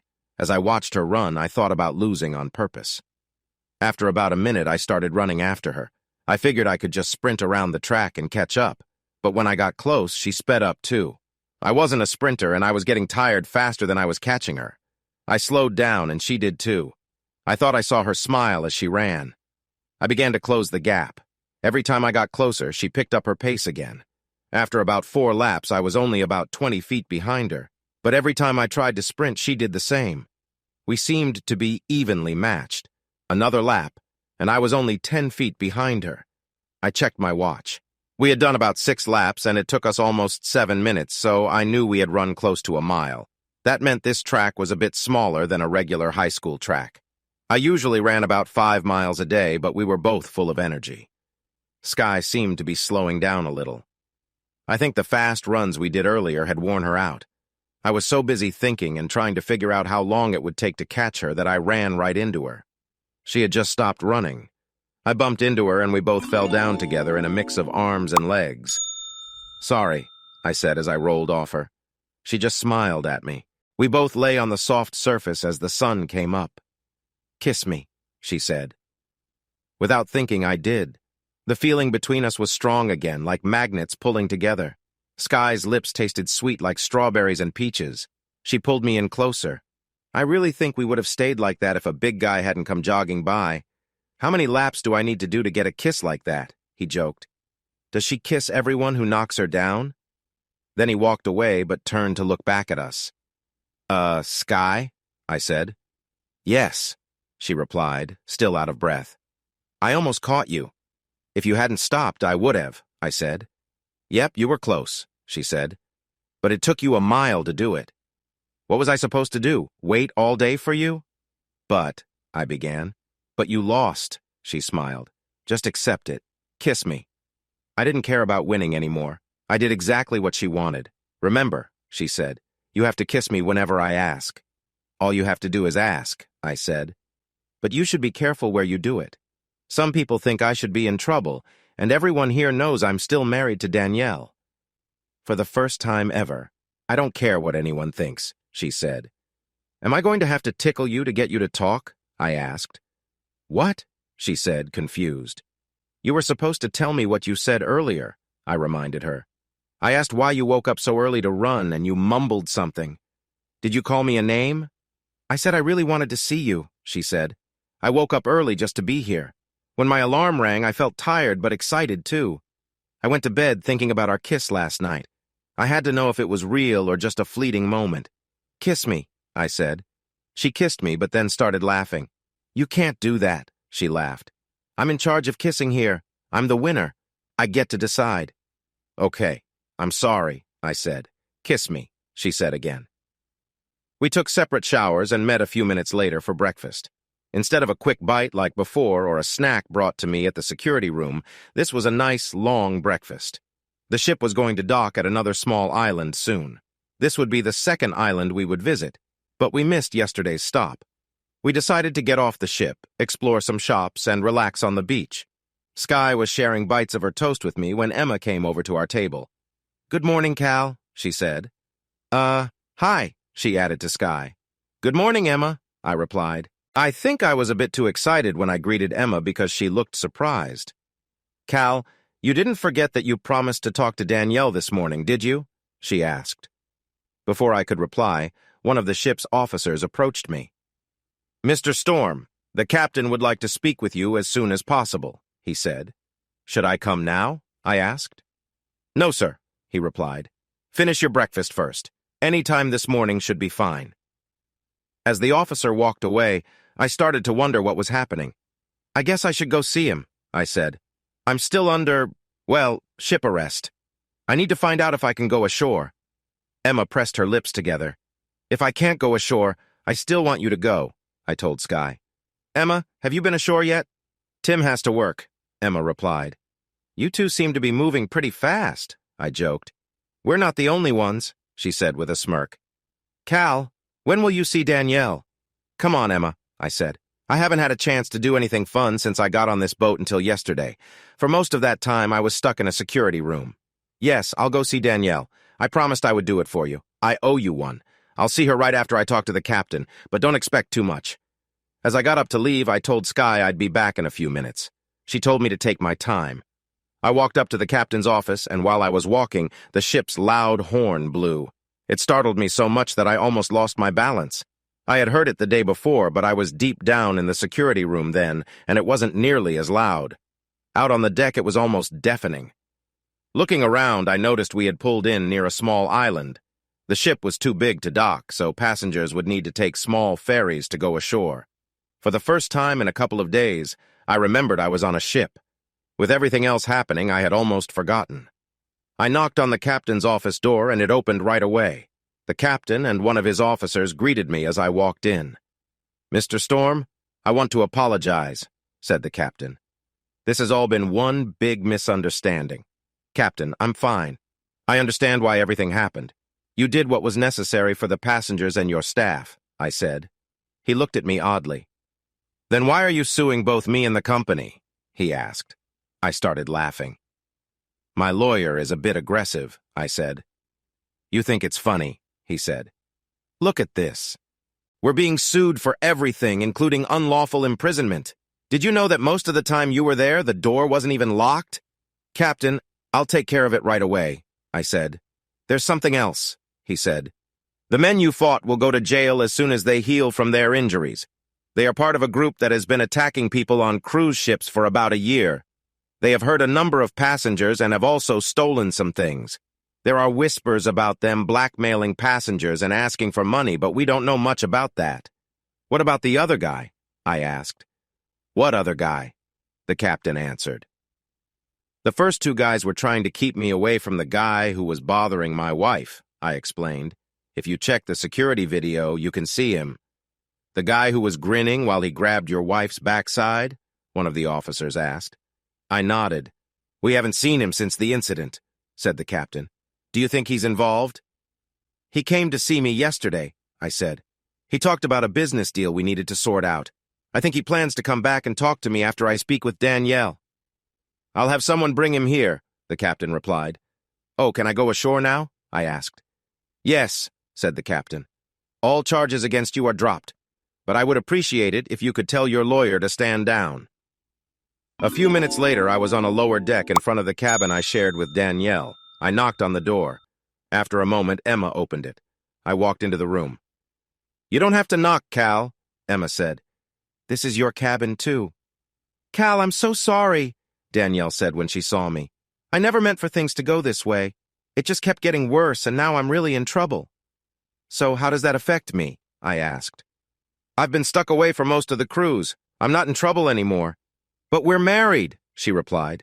When one of us is in trouble, we're both in trouble. We should face hard times together. Danielle, let's think about this, I said. First, why was I in jail? I stopped and looked at her. She seemed hesitant to answer. I was in jail on our honeymoon cruise because you chose to act poorly in front of everyone. You let someone touch you in public while I was there. It was embarrassing for me, and it hurt your name, too. When I went after the guy doing it, you stood by him instead of helping me. You didn't come to my aid like a wife should. Her head dropped. Cal, I'm sorry, she said softly. While I was in jail that night, you never came to check on me at all. You were out at the clubs, drinking and spending my money on the guy who was all over you. Emma came to see me that night and several times the next day. Emma and I barely know each other, but she came to see me. I didn't hear from you at all, Danielle, until you spent all the money in the account that you could use. But Cal, I was really mad at you, she said. This isn't how things should be. Danielle, this is more serious than being mad, I replied. I was trying to keep my feelings to myself. When you finally came to see me, I already knew who my real friends were. You were all over the ship with that guy doing things a married woman shouldn't do, especially while her husband is locked up because of her choices. But you hurt my feelings, Cal, she said. I was just trying to get back at you and it went too far. Then I felt so embarrassed. Everyone looked down at me like I was terrible. The only one who made me feel good was Eduardo, but he ended up being worse than all of them. "This isn't what I wanted," she continued. "I love you, Cal. This was supposed to be the start of our life together. Coming on this boat was the biggest mistake I've ever made. I just want us to go back to how we were before all of this, when it was just the two of us making plans together. This is the worst honeymoon ever. Can't we just start fresh?" "Sometimes things happen for a reason," I said. "Maybe this is what we needed to see, that we don't belong together. Danielle, you think a married couple should stick together and help each other through hard times, right?" "Absolutely," she quickly replied. "Then where were you when I was in trouble?" I asked. I waited for her to answer, but she just started to cry. "Why would you expect me to drop everything because you did something foolish?" I asked. More silence followed. "Danielle, what kind of trouble are you in?" I asked. "You talked to Eduardo yesterday, right?" she asked. "Yep, I almost lost it and hit him," I said. "Didn't he tell you?" she asked. "Nope, we barely talked," I said. "He said we need to discuss something about money today, so you'd better tell me." "I can't," she said. "You'll be mad." "Fine," I said. "I'm going ashore." "But Cal, what about my problem?" she whined. "It's your problem," I snapped. "Neither you nor Eduardo wants to tell me what's going on. This doesn't affect me, so why should I care?" "Cal, it's not my fault," she started. "I wanted our honeymoon to be perfect. It began so well. Then you got sick, so we didn't get close that first night. I wanted us to have a baby on this cruise. I thought we could easily do it in 5 days since we wouldn't leave the room much except to eat and shop. So, okay, the first night didn't go as planned. I just thought we could make up for it the next day. I'd wanted you to come back and be with me before we went out to eat. Then I thought we would enjoy each other again when we got back." I nodded, thinking about how everything started. "But Cal, you didn't return to the room when I called. I waited here for over an hour in my best outfit, and you never came back. By the time you did, it was too late. I tried not to feel angry, but you know that's hard for me. I guess I should have talked to you, but I didn't, so I don't blame you if you're upset. Everyone at our table couldn't take their eyes off me. They all saw how beautiful I looked, except for you," she said, her face showing her frustration. "You even danced with that old lady and left me all alone at the table. Then Eduardo came over and asked me to dance. At first I wasn't interested. I kept looking for you. I think he saw that and asked if I wanted to catch your eye. He said he could make you jealous, so I said okay. He started dancing closer to me and made sure we were right in front of you. I saw your expression, and I thought it was working. You and everyone else in the room were watching us. Then he touched me in a way that made me uncomfortable. I saw you coming over and thought you would grab me and say I was yours. But then those two guys got in your way, and well, I don't think anyone will try to block you from what you want again. The security team grabbed you, and suddenly everyone was staring at me. But this time, it felt like they thought I had caused all this trouble. Eduardo pulled me away and said I needed to escape from the crowd. They blamed me for something that was really your fault. We went to a club and had some drinks. After a while, we were dancing again. Eduardo got me to dance more, saying they would let you back to our room and that you were really mad. He thought I should wait a bit for you to calm down before I talked to you. I lost track of how much I drank. He kept taking me from one dance to another. Then I woke up the next morning in his room. I realized I had made a mistake. I couldn't find my clothes, so I covered myself with a sheet and went back to our room. The next day, I went out on the deck. Most people I met wouldn't talk to me. Even the crew was polite but distant. Eduardo tried to speak to me, but I didn't want to answer him. I had spent a lot of money that night, and I remembered him letting me take out cash, but when I tried to use our bank card later, it was empty. Then Eduardo asked me for some money. I told him I didn't have any. That's when he started trying to get me to ask you for more money. When I said no, Cal, he showed me a video on his laptop. I was with a lot of men, one after the other. I really was drunk, but it doesn't seem like it. Cal, he said if I don't get him $20,000, he will put a video of me online. All my friends will see it. While I was sleeping, he looked through my phone and found my whole contact list. Everyone, even my parents, are on that list. He said he would send the video to all of them. Cal, we need to do something. If that video gets out, it will be very embarrassing for both of us. You know we are married. Then I made a big mistake. I told him that you could get more than $20,000 easily. He thought about it and decided to talk to you since you wouldn't talk to me. Now he wants $50,000. Cal, please give him the money. I promise. I won't let something like this happen again. I've never cheated on you during our whole relationship. I really need to get help for my anger. I'm so sorry, Cal. I stood there, trying hard not to smile. Just like when Emma told me about cheating on me before our trip, I had recorded this conversation on my phone. I knew she might be lying again, but I didn't care. This was more proof that I could use if I needed a divorce. I was sure that Eduardo would tell a different story, but I was curious to hear what he would say. Danielle, I have a question for you, I said as she sat on the bed, sniffling. She looked up at me, and I noticed something important. Danielle had the looks that some men found attractive, but it wasn't real. Her beauty came from makeup and some work done on her face. She had changed her nose and her lips, and even after all that, she still wasn't as pretty as Sky, who looked great just waking up. The other thing I realized was that seeing Danielle so upset didn't really bother me. Whatever feelings I had for her before were gone now. Actually, I have 2 questions, I said. The first one is whether I still love you, she said. And yes, Cal, I've never loved anyone else. The second question is if I'm sorry for getting angry and lashing out. And yes, I am sorry. Those weren't my questions, I said. My first question is, since you did nothing to help me the last 2 days when I was in trouble, why would you think I would help you now? She looked shocked. She couldn't believe that I wouldn't just drop everything and do what she wanted like I always did before. She stayed quiet, but I could tell she was thinking of a lie or a way to blame me for everything. My second question, I said, while she was still trying to think about the first one.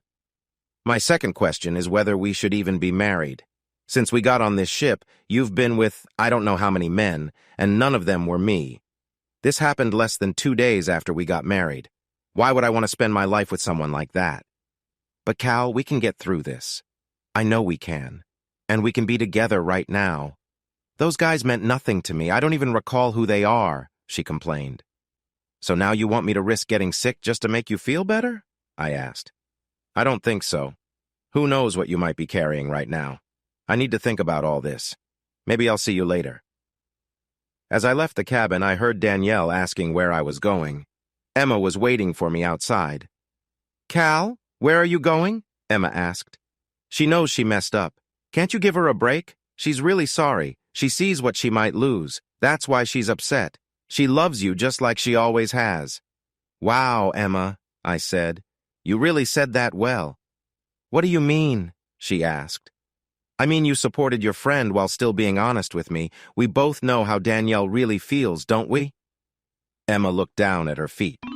So is it wrong that I've moved on and found someone who cares about me? I asked her. What do you mean? She asked. Danni? Her voice trailed off.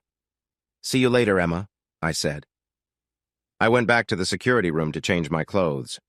When I got there, I noticed someone hiding down the hall. It was Eduardo. He saw me and looked around like he was hiding from someone. Have you made a decision? He asked. When can you get me the money? I already have it, I said. I just need to move it from one account to another. Then hurry up and do it, he said. I have other things to deal with. He acted like he was doing me a favor. Look, don't let me hold you up, I said. I'm not giving you any money. He looked surprised. What do you mean? He asked. You really don't want your wife's picture out for everyone to see, do you? The only way I'd care, I said with a cold smile, is if I planned to stay married to her. In a case like that, you would be the one in trouble because I would take you down like I did your 2 friends. He stepped back. So just do what you want. 25,000, he said. I shook my head and went toward the security office. 20? He asked. Isn't your wife's good name worth $15,000? There are many hard-working people who put in a lot of effort every day and barely earn $15,000 a year, I replied sharply. Why should I pay you $15,000 to stop you from telling everyone that you slept with someone? I wouldn't even give you $5 and a coupon to protect her name. Find someone else? You will regret this, he warned. Why would I regret it? I asked. You're working for me. If you share your video, it will make it simpler for me to divorce her. Maybe I should pay you to release it. With that, I walked away and left him standing there. I changed into a loose shirt to stay cool and put on long shorts. I grabbed my sunglasses and some sunscreen, then went to find Sky. An hour later, Sky and I were relaxing in deck chairs on the beach.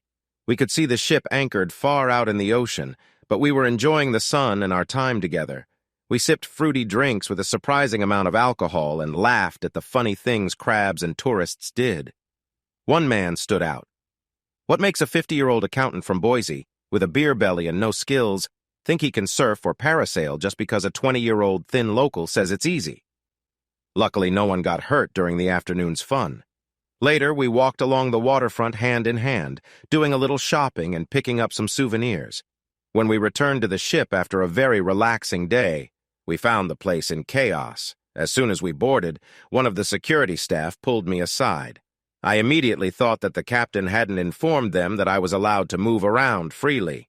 "Mr. Storm," the security man said, "you need to see the captain right away." "I thought I was clear," I said. He looked at me as if I was out of the loop. Things had changed in just a few hours. "Those guys you fought have been tied to several crimes on this ship and others. The man who danced with your wife is also involved in some crimes. The ship's crew, local police, the cruise line, and even the U.S. government are looking for him. Someone sent out a picture of him and he was identified." "I sent a picture of that guy to my lawyer," I said. "I wanted to make sure I knew who he was for my divorce." "Well, your picture raised alarms with the authorities," he said. Your wife also has a problem. Many crew members and passengers have seen her online. Rumors are spreading all over the ship. Luckily, we're going home tonight. By this time tomorrow, we will be in Los Angeles. Tonight is the big farewell dance. The captain has asked your wife to stay in her room for the rest of the cruise. Many passengers are upset with her actions. The captain hoped you could help deal with the situation. I took Sky's hand and walked to the bridge to find the captain. He asked when I last saw Eduardo. I told him about our last meeting and how I wouldn't pay him. It seems Eduardo snuck off the ship with a group from the shore and is now gone. I sent the captain a picture of Eduardo so he could share it with other ships and the local police. This way they can recognize him. Before he left, Eduardo had shared Danielle's pictures and videos online, just like he said he would. I wasn't sure if he actually sent them to her contacts. The captain said he was sorry for any trouble this caused. I just shrugged. "To show there are no hard feelings," he said, "I would like you to join my table for dinner tonight at the dance." I nodded. "And please, bring your friend," he added. A few hours later, I asked Sky if she wanted to join me at the captain's table for dinner. "Who will I sit with?" she asked. "Me, of course," I replied. "Then let me see what I can wear," she said with a smile. "Kiss me." I felt happy that I had somehow dodged that bet. When it was almost dinner time, I returned to my cabin. I knocked on the door and Emma let me in. Danielle was curled up in bed. She looked terrible. "She's too scared to go out and show her face," Emma said. "You look nice," I told Emma. "Tim and I are going out tonight since he doesn't have to watch over the prisoner," she said with a laugh. "Me too," I said. "I'm going to the formal dinner and I'll be at the captain's table again." "Ooh," Emma said, laughing. "They won't let me back there," Danielle complained from her bed. "All those stuck-up people wouldn't let me sit there after you got thrown in jail? Forget them. Why would you want to be with them anyway?" "Danielle, you seemed to think being at that table was important when we were together the other night," I replied. "Why can't you stay with me?" she said. "We need to talk about what's next and how we will handle things when we get home tomorrow night." "Don't you care?" she asked. "My parents don't even want to talk to me. You need to explain that this wasn't my fault. They like you. They will listen to you, Cal. What about our friends if they saw that video?" "None of that has anything to do with me, Danielle," I said. "Cal, ever since this started, you've been angry with me. I can tell you're upset because when you're mad, you call me Danielle, like I'm just someone you don't know. You haven't called me Danny since this all started. We really need to find a way to deal with this. I have an idea, but I don't think you'll like it. Remember that banking job you didn't take in Seattle? There's also one in Boston. We could start fresh where no one knows us. Emma, you could even move there too." "Danny, there's something you should know," Emma said. "What is it?" Danielle asked. "I'm not coming back home," Emma replied. Tim wants me to move into his cabin and stay on the ship with him. He's going to get me a job on the crew. We are serious about each other. I thought that since you got married, I wouldn't be able to pay for our apartment by myself anyway, so you don't have to worry about me. I'm home now." "That's just great, Emma," Danielle said sharply. "Thanks for the heads up, but it doesn't matter. Cal and I have to solve our problems. Goodbye, Emma." "Well, I guess you can think about this for a while," I said. "I'm going to dinner." I left them in the stateroom. I went to Sky's cabin and knocked on her door, but no one answered. I texted her, and she told me she'd be a bit late for dinner, but would meet me there. I continued to the main dining room. As I sat down at the table, I recognized several couples who were there the first time Danielle and I came to dinner. Most of them warmly welcomed me back. One woman told me I was better off alone, and it was a good thing I found out early what kind of person Danielle was. The McBrides were there too. Mrs. McBride said they had complained to the captain when I was locked up. I remembered their name. Then I realized that they owned a lot of stock in the company I worked for. I had seen them at stockholder meetings before. She asked me to save her a dance because she thought a lot of women would want to dance with me. I thanked her for her kindness and said I was sure most of the women on the ship were already with someone. "Don't think so little of yourself, dear," she said. "You're a handsome young man with a great job and a bright future ahead. You're just feeling down because you picked the wrong person the first time. What you need is someone like that." She pointed to a woman walking toward us. As she got closer, I stood up and was surprised. The woman had black and blue hair slicked back with glitter in it. She wore a beautiful dress with bare shoulders. The dress was a dark shade of blue, very elegant but also fitted. I couldn't take my eyes off her. As she walked up to us, her face lit up with a big smile. She came right over. "Mr. Storm," she said, "can I have this dance?" She did a little bow. Everyone in the room was watching us. "Well, there's no music, Sky," I replied. She raised her arm and the DJ started playing a song. "I picked this song just for us," she said. I recognized the song right away as she took my hand and led me to the dance floor. It was Jefferson Starship's "Nothing's Gonna Stop Us Now." It was one of those fun, loud songs from the 80s that you hear at the end of silly movies. But it didn't matter. It felt right. I held her close and we spun around the dance floor. Soon other couples joined us, including Tim, the security guy, and Emma, who winked at me and shook her head. "No chance?" Emma asked as she danced by. I shook my head. After a few dances, we sat down at the table. I introduced Sky to everyone there, and we had a nice evening chatting and listening to others talk about their 5-day trip. "We missed most of that," Sky said. "Well, we'll just have to go on another cruise then," I told her. "Us?" she asked, surprised.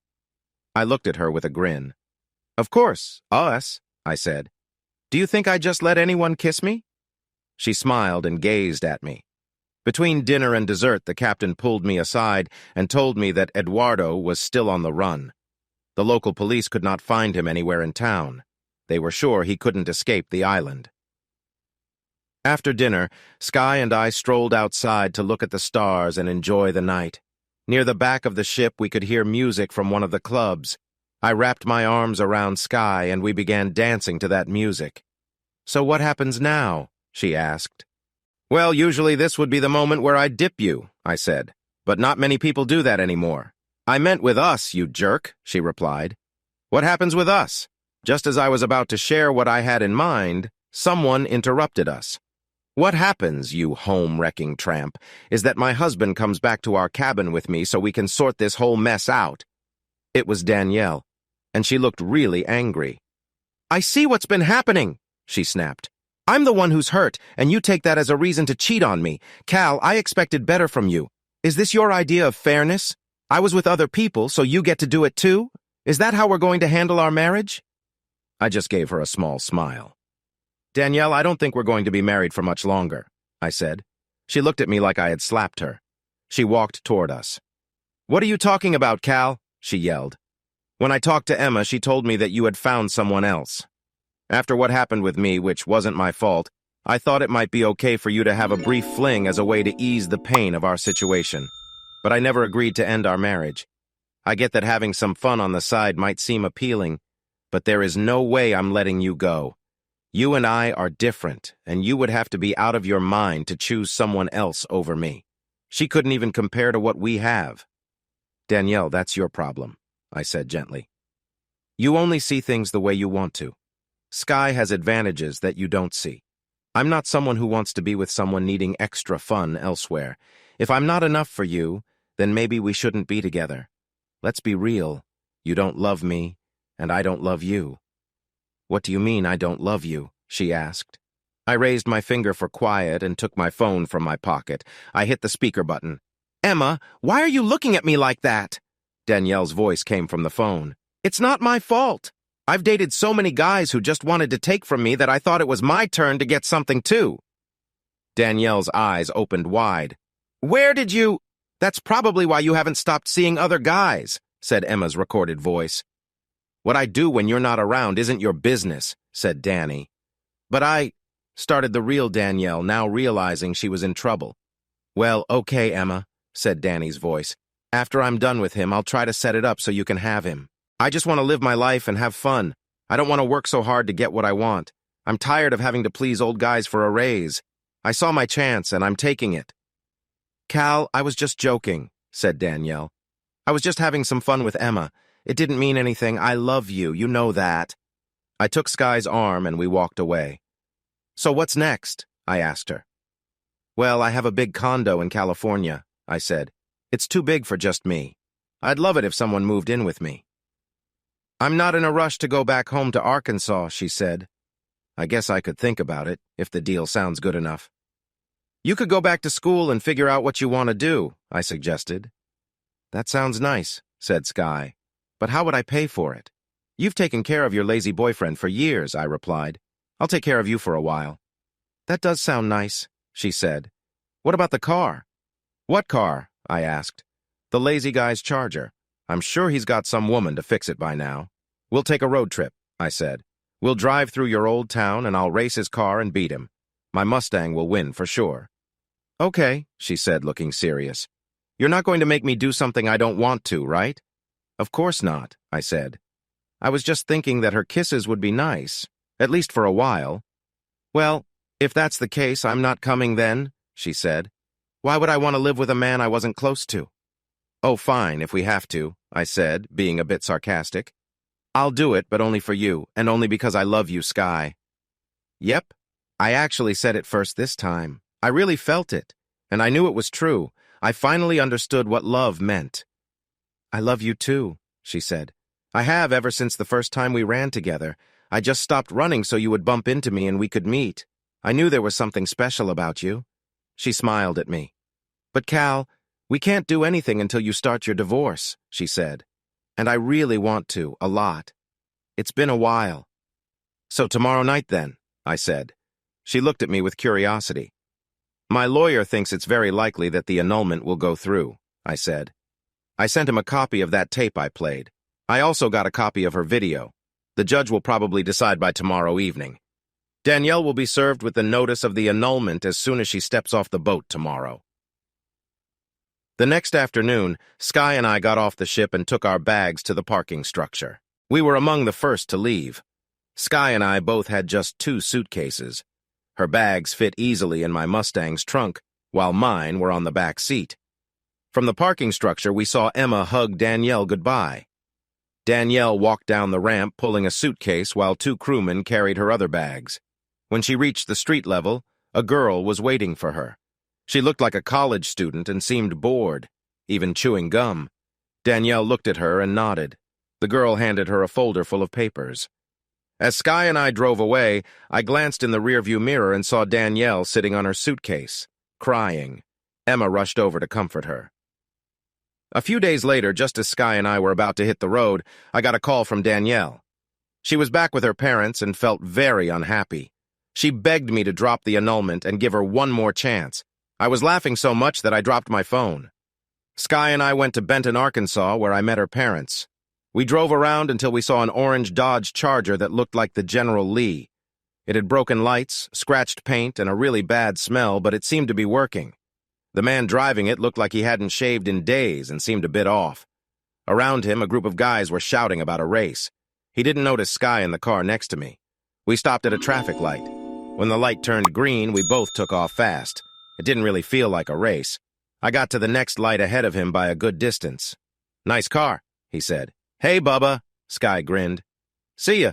Sky and I are doing great now. We got married right after our annulment was approved."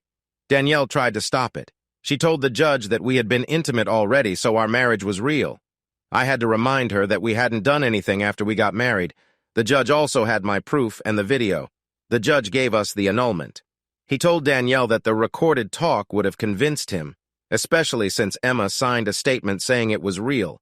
He said that whether we were intimate was not important because it looked like she had been with many guys on the ship, and she wasn't married to any of them either. Eduardo eventually got caught. He found a way to sneak back onto the ship and was caught by security when the ship was docked a few days later.